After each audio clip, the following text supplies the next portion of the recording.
Namaste. So we are approaching the enigma of fate from different angles as revealed in Savitri.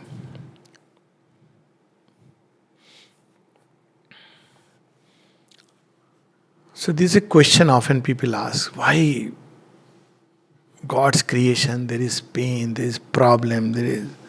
Everybody wants God to be a master McDonald's chef. You ask and it is granted. There should be no pain. Yes, there should be no pain. That's true. Without a doubt, a perfect creation will be free from pain and suffering. But there are two kinds of freedom from pain.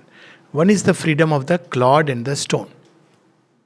And other is the mastery of the sage and the child of God. So this is what people want. The freedom that the painless state which comes in inertia. So when we live in inertia, then we are, free from pain except when we are pushed against the ball.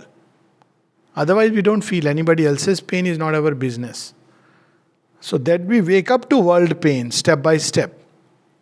Then we have to complete that cycle of growing conscious till ultimately we reclaim the completeness, and then we are freed from pain because we have ascended into a higher consciousness where there is natural mastery over the causes of suffering and pain. So this is what we see in this passage, page 43. We keep telling God, why dunya ke rakhwale sun dard bhare mere nale, why you have created this world of pain. Mujhe bacha le, mujhe utha le. I don't know, some things like that. There's a very, when Rafi sang that song, he sang with so much pain in his voice that his vocal cords ruptured. You see the scale at which it has gone. So the God actually gave him voice rest. That, pain through which... Actually, have you heard this song in Baju Bawra? Oh, dunya ke rakhwale sun dard bhare mere nale. Because somebody has died and he is pleading before God. Well, it's a movie, so there is some magic miracle and there is lightning strikes and suddenly the child comes up. It doesn't happen in real life. So why? Because there is a purpose and a reason, and we must understand it differently. God doesn't see it like this, the way we see it. So for us, God is, otherwise he's a very cruel guy. Because, he is doing all that happens in creation. So, that secret also will be revealed. But right now, page 43. Ashupati is freed from ignorance. So then how does he see life? When you are freed from that, how do you see that? And it can be sometimes so different a view. I read a story long back that there was a princess who had recovered the self-knowledge. And she was regarded as mad. Why? Because when she'll go to a funeral, she would laugh. And I tell you, nowadays, some children are like that. I remember one child, of course, I'm talking of youth, so going 5-year-old on the scooter, and there were people crying I was going through a passage, and there were people crying. So he asked me, why are they crying? First time he had seen people crying because of death. So I said, because somebody has died. So he asked me, why are they crying? So I said, because they are feeling sorrow, losing somebody they loved. He said, but death is nothing. They will come back. So it was so spontaneous. I said, yes, that's true. But I can't go there and explain this. Because yes, it's so true. Death is nothing. People come back. That was 5-year-old. Because he had heard that people come back. So if they come back, what is there to cry? Forms, yes, are destroyed. But never the truth, never the consciousness, never the soul. This is the eternal teaching. So here is how the person who is freed from ignorance, how he sees at life, how he looks at the challenges, why he takes up certain challenges which otherwise our mind cannot even fathom. We may think he is being foolish, but in that folly there is a wisdom that is operating. page 43. In the struggle and upheaval of the world, he saw the labor of a Godhead's birth. For instance, somebody takes the challenge of love or compassion and he stretches it to what limits? Was Shivi a fool? Somebody would say, yes. How can you? Because you have promised you are cutting every bit of your flesh. Raja Shivi, Rama's Purvaj, who had promised a dove that I will safeguard you. But he is a man of dharma.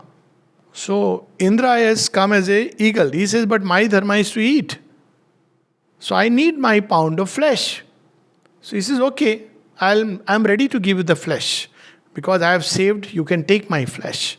So how much? That much which the dove's weight is. So he keeps the dove on one side, puts a bit of his flesh on one side. But the dove, these are the gods testing him. So, but this flesh is nothing. So he puts little, till finally he stands on it. He says, take me, I have promised you. And then Indra and I forget who was dove, they appear and they say, we were just seeing to what extent. Now, if you look at it, it's an extreme. Sri Aurobindo says, in Indian thought, we loved extreme characters. You understand when you read the story of Harishchandra, it sounds very ridiculous. He has promised to a man in dream. Again, Lord Rama's Purvaj. Raghukula Reet Sada Chali Aayi, Pran Jai Par Vachan Na Jai. So he has promised Raja Harishchandra to a sage in dream. I give you my kingdom. Dream is dream. Like Nal Damayanti. Damayanti has wooed someone in dream. And she stands by it. It's a dream in which he has given. And next day the sage comes. Sage doesn't have to ask him. He gets up and says, I know it's your throne. And the story goes to what perfection? All these stories, Nal Damayanti, extreme character. Savitri herself, look at Savitri. When Narad says, this day returning Satyavan must die. And Savitri's mother says, please go and change. What does Savitri say? Once my heart has chosen, it chooses not a being. Some of the most powerful lines. She's willing to go through the challenge of death. Now, when you take this kind of challenge, what you are trying for the birth of a godhead. So in Raja Harishchandra, he is known as Satyavadi Harishchandra.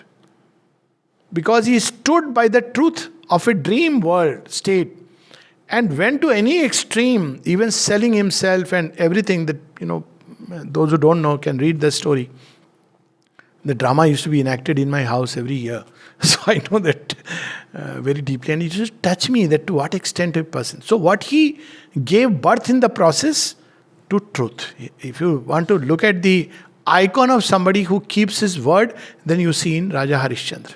And therefore Shiva appears and says, from today anybody who dies on this Harishchandra Ghat will arrive at immortality. It has been blessed by his presence. So you see, this kind of extreme is the Godhead's birth. What is the extreme limit to which you can carry? This is not to be tried by anyone and everyone, bungee jumping. And we must do only that which our inner being is ready to take. That is also true. But we must understand the principle behind it. Why the gods test and tease us to stretch us to an extreme limit. That we must understand. So, he saw the labor of a Godhead's birth, his secret knowledge masked as ignorance. Behind ignorance, there is the secret knowledge, wisdom. So we may think that it is an unconscious movement, but this knowledge is allowing it to make us conscious. So this is the process. And why it wants to make us conscious? Because that force which is acting in unconsciousness becomes conscious within us, and therefore the ascension takes place. So it allows that process. A secret knowledge masked as ignorance, fate covered with an unseen necessity. It looks like that. What was the necessity to do all this? What was the necessity for, Harishchandra to go through all this pain? For Rama to go through. See, that's why today we can regard Rama as an icon. He established an ideal which is very difficult to overcome. Many of these great ones, luminous ones, they raise the bar, standard of an ideal. Abhimanyu, standard of war, which is very difficult to overcome. So these beings established upon earth a godhead, the possibility of godhead. And even when they withdraw, when they pass away, this possibility and the doors to this possibility is opened.